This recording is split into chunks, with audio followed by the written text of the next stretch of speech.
बिस्मिल्लाहिर्रहमानिर्रहीम। अस्सलामु अलैकुम। Class 8 science chapter number 4 chemical reaction हमने स्टार्ट किया हुआ था।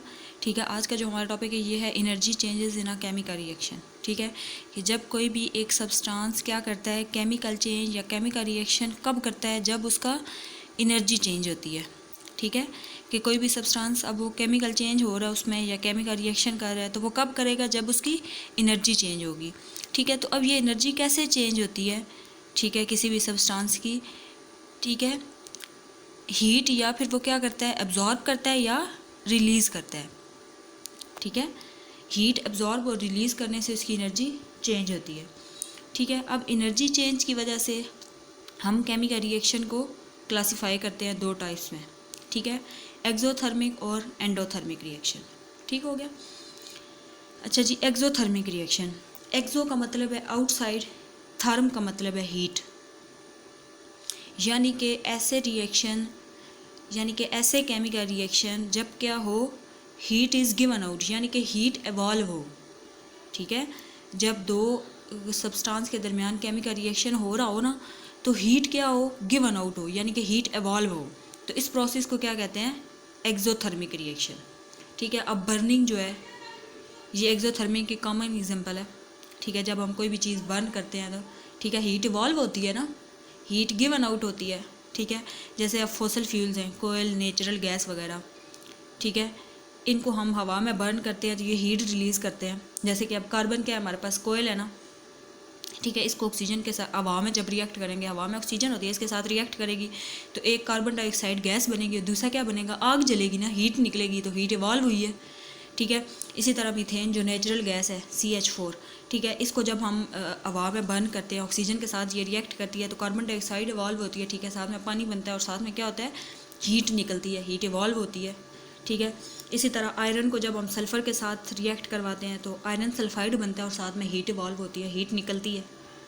ठीक हो गया।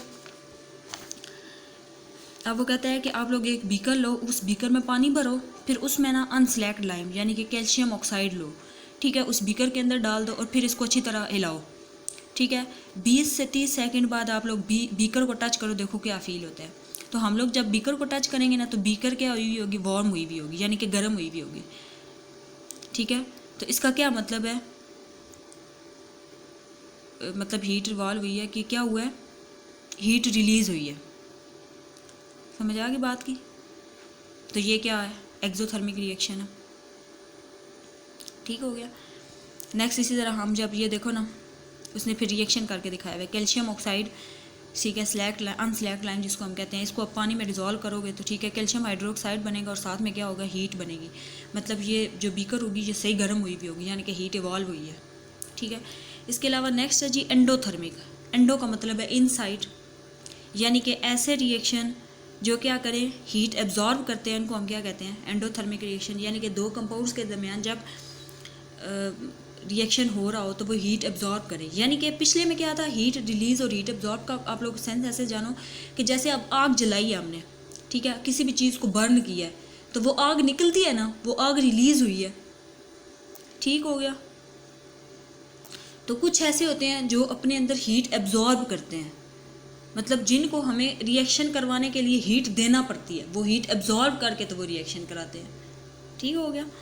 जैसा कि आप कैल्शियम कार्बोनेट है, इसको हीट करेंगे तो कैल्शियम ऑक्साइड बनेगा और कार्बन डाइऑक्साइड बनेगा। समझ आ गई बात की। अच्छा जी, फिर नेक्स्ट अब एंडोथर्मिक का वो क्या कहता है, वो कहता है कि एक आप लोग लो बीकर, इसमें सोडियम कार्बोनेट सोल्यूशन डालो। ठीक है, फिर उसमें थर्मोमीटर डालो।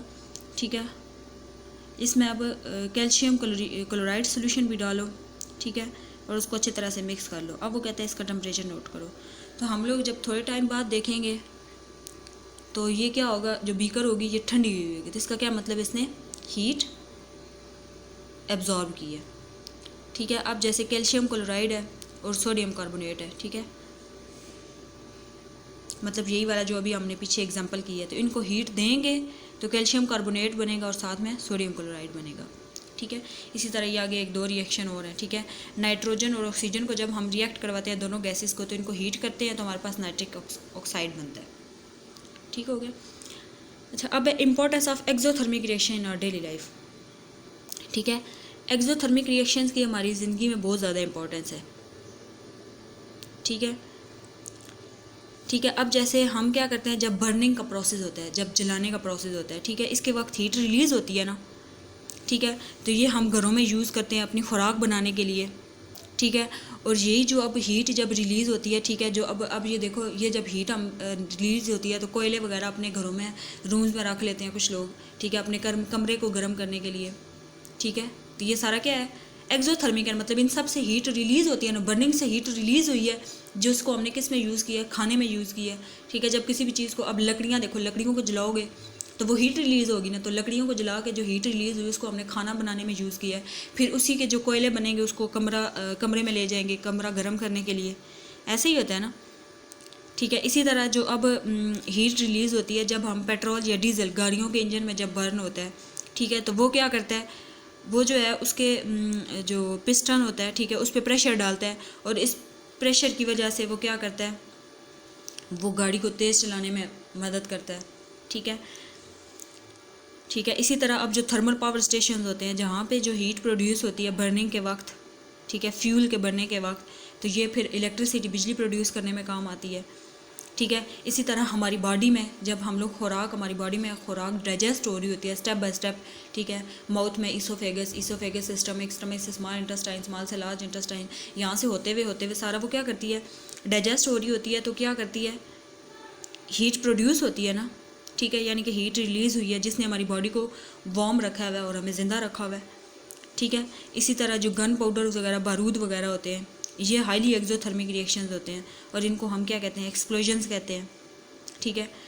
बारूद वगैरह, ये जो बम पटाखे वगैरह होते हैं, जब इनको छोड़ो, ठीक है, तो हीट रिलीज़ होती है ना, ठीक है, तो इनको हम क्या कहते हैं, एक्सप्लोजन्स, ठीक है। और फिर यही एक्सप्लोजन हम किसके लिए यूज़ करते हैं, आगे ब्लास्टिंग के लिए, बम ब्लास्ट के लिए, ठीक हो गया।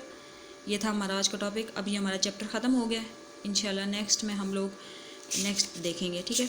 तो आज आप लोग ऐसा करो, इसमें से एक ही क्वेश्चन रह गया ना, ये question number 5.11, describe the importance of exothermic reaction in everyday life, ठीक है। तो ये पूरा आएगा, importance of exothermic reaction in daily life. Exothermic reaction has great importance in our daily life, यहाँ से लेके such explosion are use for blasting in mines, ठीक हो गया। ये हमारा लॉन्ग क्वेश्चन हो गया। अब इंशाल्लाह नेक्स्ट में हम लोग शॉर्ट क्वेश्चन देखेंगे। ओके, अल्लाह हाफिज़।